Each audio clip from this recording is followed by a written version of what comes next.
이렇게 제 매매 포인트는 앞에 일을 예상해서 맞추려는 것이 아니라 이렇게 안전하게 대응하는 게 제 매매 포인트라 볼 수 있겠습니다. 잘 안 풀린다 하더라도 손실 금액이 거의 없고 잘 풀리게 되면은 수익이 크게 열려 있는 그런 자리를 만드는 것. 이게 매매 포인트라고 할 수 있겠습니다. 저에게 주식은 맞추려고 하는 싸움이 아니라 대응을 최대한 안전하게 잘 하려고 하는 싸움입니다. 매수는 특이점이 보일 때 매수하되 판단이 틀렸다 하더라도 안전하게 탈출할 수 있는 자리까지 계산을 해서 매수하는 게 최고의 매매 방법입니다. 자, 이번 영상의 목적은 지금 지수가 반등할 거다 아니면 더 폭락할 거다라 식으로 예언하거나 맞추려는 것이 아니라 제가 보는 관점 그리고 대응 방법에 대해서 자세하게 설명드리고자 준비를 했습니다. 그러니까 대응할 줄 모른다면 무턱대고 따라 사지 마시고 관점에 대해서 도움 되셨으면 좋겠습니다. 저는 오늘 7월 4일 월요일 시장에 오후장에 반등할 때 지수가 상승하면 수익을 주는 ETF 레버리지를 매수했습니다. 이러다가 내일 시장 한 방에 폭락한다면 인간 지표라고 또 창피할 것 같은데 이걸 맞출 확률은 당연히 50%입니다. 막말로 맞출 수도 있고 틀릴 수도 있다는 것인데 가장 중요한 것은 대응입니다. 여기서 확실하게 반등이 나올 거다라 생각했다기보다 특이점이 관찰이 되어서 매수를 한 것인데 어떤 생각을 가지고 있는지 설명해 드리겠습니다. 자, 일단 신용잔고는 저번 주 금요일 7월 1일 날짜 기준으로 여기서 1200억 정도 늘어난 17조 9800억 정도로 다시 올라왔습니다. 계속 줄어들기보다는 다시 18조 원까지 올라온 것인데 제가 매수할 조건은 첫 번째 매수는 신용잔고가 17조 원에서 18조 이게 첫 번째 조건이었으며 두 번째 조건은 매수 위치였습니다. 매수 위치는 당연히 큰 하락 중일 때 이미 기술적 반등이 8%나 나온 다음에 따라가지 않고 큰 하락 중일 때 이게 조건이었습니다. 근데 최근에 코스닥을 보시면 큰 하락은 나오지 않았습니다. 이때부터 충족이 되기 시작해서 저번 주 목요일 시장에 마이너스 2%, 금요일에 마이너스 2%, 제 기준으로 큰 하락이란 한 마이너스 3%에서 마이너스 4% 정도 이걸 큰 하락으로 보고 있는데 큰 하락이 나오지 않았습니다. 근데 이걸 좀 대충 보자면 이 캔들 두 개를 합치면은 그래도 마이너스 3, 4%로 계산을 할 수가 있습니다. 큰 하락이 연속 두 번 나올 때 연속 두 번의 법칙인 뭐 카카오뱅크가 또 카카오뱅크밖에 생각이 나지 않는데 강할 때도 연속 두 번 써먹고 약할 때도 연속 두 번 써먹습니다. 그래서 내려갈 때 큰 하락이 두 번 나오면 매수 조건이었는데 이 두 개를 합쳐가지고 한 번 하락이라 생각하고 그리고 오늘 7월 4일 월요일 시장에 저가 마이너스 2%까지 갔습니다. 조금 더 많이 떨어졌으면 두 번째 완전히 원칙에 적용이 될 수 있는데 마지막에 특이점을 발견해서 매수했습니다. 특이점이 무엇이냐면 일단 알아두셔야 될 게 주식을 매수하기 위해서는 특이점이라는 게 있어야 됩니다. 특이점이랑 쉽게 말해가지고 평소와 다를 때 이걸 특이점이랍니다. 예를 들어가지고 최근에 난리가 난 삼성 스펙 6호가 있는데 스펙이 주기적으로 이런 식으로 날뛰는 것은 주식을 오래 하셨다면 알고 계실 겁니다. 매번 그러는 게 아니라 분위기 한번 잡으면 그 뒤에 상장하는 것도 상치고 그 뒤에 상장하는 것도 상치고 이렇게 한 몇 주를 반복하다가 다시 분위기가 다운되고 또 몇 개월 있다가 올릴 게 없으면 스펙이 올라오고 삼성 스펙 6호가 갑자기 따상을 가는 것은 특이점이 생긴 것입니다. 평소와 달랐기 때문에 상한가 이후에도 이런 식으로 결과가 나왔던 것이고, 제가 매수를 하는 것도 특이점을 발견했기 때문입니다. 이게 키움증권으로 매수하지 않고 미래에셋 계좌로 매수를 했는데, 일단 1%씩 먹은 상태에서 시작을 하고 있습니다. 이렇게 된다면 대응이 굉장히 유리해지는데, 특이점을 발견한 게 무엇이냐면, 최근에 하락장 많이 보셨을 겁니다.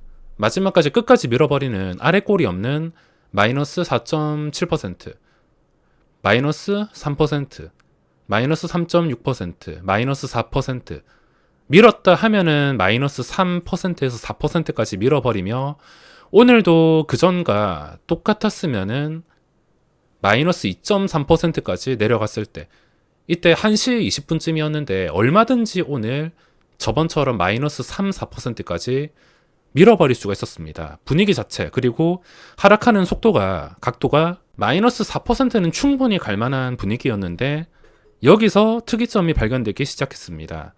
제가 매수를 한 타이밍은 이쯤입니다. 이쯤. 자, 여기까지는 당연히 함부로 살 수가 없습니다. 공포를 이겨내는 게 쉽지가 않은데 함부로 살 수가 없습니다. 왜냐하면 샀다가 마이너스 4%까지 빠지면 크게 맞고 시작하는 것이기 때문에 살 수가 없습니다. 일단 반등이 나온다 하더라도 잠깐 반등은 흔히 볼 수 있는 반등이기 때문에 뭐 반등한다 하더라도 다시 계단식으로 저가로 내려가는 게 최근 시장의 특징이었습니다. 근데 여기서 꺾이지 않은 상태로, 다시 저점을 깨지 않은 상태로 다시 반등이 나왔습니다. 그리고 반등이 나오면서 중간에 하락이 나오는데도 그 전에 볼 수 있었던 하락 속도, 이 하락폭에서 벗어나가지고 반등하는 힘이 더 강해지는 것을 확인했기 때문에, 뭐 평소 같았으면 3, 4% 떨어져야 되는데 평소와 달리 마지막에 반등이 나왔기 때문에 이 평소와 다른 점을 이용해서 들어간 것입니다. 다른 이유는 없습니다. 대충 신용잔고 17조 원에서 18조 원 만족하고, 뭐 매수 위치도 엄청나게 큰 하락이 나오진 않았지만 그래도 합쳐가지고 1개, 그리고 약간 부족하게 2개, 이것도 어느 정도 만족을 했습니다. 만약에 오늘 뭐 신용잔고가 만족을 하지 않았다면 저는 당연히 들어가지 않았을 겁니다. 지금 신용잔고가 뭐 19조 원 상태였다면 당연히 이 상태에서 들어가지 않습니다. 그리고 지금 증시 위치가 이 상태였다면 당연히 들어가지 않습니다. 최근에 반등을 못 먹은 상태에서 이걸 따라 들어가는 것은 불합리한 자리이기 때문에 자리만 봤을 때 이 상태였다면 당연히 들어가지 않습니다. 1번, 2번 조건이 합쳐지면서 특이점이 보였기 때문에 들어간 것이며, 물론 내일 시장에서 어떤 결과가 나올지는 알 수 없습니다. 제가 지수를 잘 맞췄다면 선물 옵션으로 떼돈을 벌었지 ETF에서 깔쩍거리진 않았을 겁니다. 그리고 이 홀짝 게임을 맞추는 것은 절대 쉽지가 않습니다. 특히 저는 지수 맞추는 것을 정말 못하기 때문에, 매수하자마자 1% 수익 난 것은 자리를 잘 찾아가지고 좋다 하지만 언제라도 다시 내려갈 수가 있습니다. 자, 손절 위치는 당연히 오늘의 저점이 될 수가 있습니다. 손절은 어떻게 하냐면, 제 기준에서 말씀드리는 건데, 손절은 당연히 특이점이 보였던 자리입니다.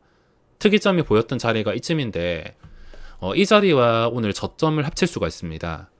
만약에 증시가 내일도 힘을 쓰지 못하고 이 자리를 다시 파괴하고 힘을 도저히 쓰지 못한다, 반등하지 못하고 시작하자마자 계속 계단식으로 내려간다, 그러면은 이 근처나 더 가서라도 손절을 해야 됩니다. 손절을 안 하면은 여기서 언제라도 추가 번지 점프가 나온다 하더라도 전혀 이상한 분위기가 아닙니다. 최대한 잘 풀리면 좋겠지만 여기서 또 잘못 틀어져 가지고 한 방에 마이너스 4% 이상 폭락해도 이상할 게 없기 때문에, 당연히 리스크 관리를 원한다면 특이점이 보였던 자리를 다시 깨버릴 때, 물론 오늘 미국 증시가 쉰다고 하지만 미국 증시가 쉬지 않을 때, 만약에 쉬지 않는다고 가정을 했을 때, 자고 일어났을 때 미국 증시가 또 폭락해 있다면 당연히 개파락이 나와서 이 자리 밑에서 시작할 수가 있습니다. 그때는 어떻게 손절을 하냐면, 첫 번째는 바로 시초가 시장가로 던져버리는 방법이 있겠으며, 시작하자마자 원웨이 하락장인지 판단한 다음에 던지는 수가 있습니다. 대신에 그걸 판단하려면 어느 정도 더 손실을 감수할 필요가 있습니다. 상황이 한 가지만 있는 게 아니고 여러 가지 변수를 다 조합하고 실시간 상태를 보고 결정을 해야 되기 때문에 정확한 답은 있을 수가 없지만, 제 매매의 관점은 이렇게 조건이 갖춰지고 특이점이 발견이 되었을 때 들어가는 것이기 때문에 최소한 손실이 없습니다. 만약에 여기서 실패한다 하더라도 손실 금액은 거의 없습니다. 이미 내려갈 때 눈치를 채고 손절을 하거나, 진짜 최악이 된다 하더라도 이미 플러스 1% 정도 수익 중이니까 거기서 본전 다 깎고 마이너스 1%까지 간다 하더라도 마이너스 150만원, 아무리 늦게 잡아도 200만원 이내에서는 끊어낼 수가 있습니다. 대신에 여기서 성공한다면 반등 자리는 잘 되면 여기, 진짜 잘 되면 황금선까지도 노릴 수가 있습니다. 쉽게 말해서 잃어야 될 돈은, 손실은 한 0원에서 최악의 상황은 200만원까지인데 수익은 한 500만원, 가볍게 500만원에서 1500만원 정도까지는 열려 있다는 겁니다. 이렇게 제 매매 포인트는 앞에 일을 예상해서 맞추려는 것이 아니라 이렇게 안전하게 대응하는 게 제 매매 포인트라 볼 수 있겠습니다. 잘 안 풀린다 하더라도 손실 금액이 거의 없고, 잘 풀리게 되면은 수익이 크게 열려 있는 그런 자리를 만드는 것, 이게 매매 포인트라고 할 수 있겠습니다. 저에게 주식은 맞추려고 하는 싸움이 아니라 대응을 최대한 안전하게 잘 하려고 하는 싸움입니다. 매수는 특이점이 보일 때 매수하되, 판단이 틀렸다 하더라도 안전하게 탈출할 수 있는 자리까지 계산을 해서 매수하는 게 최고의 매매 방법입니다.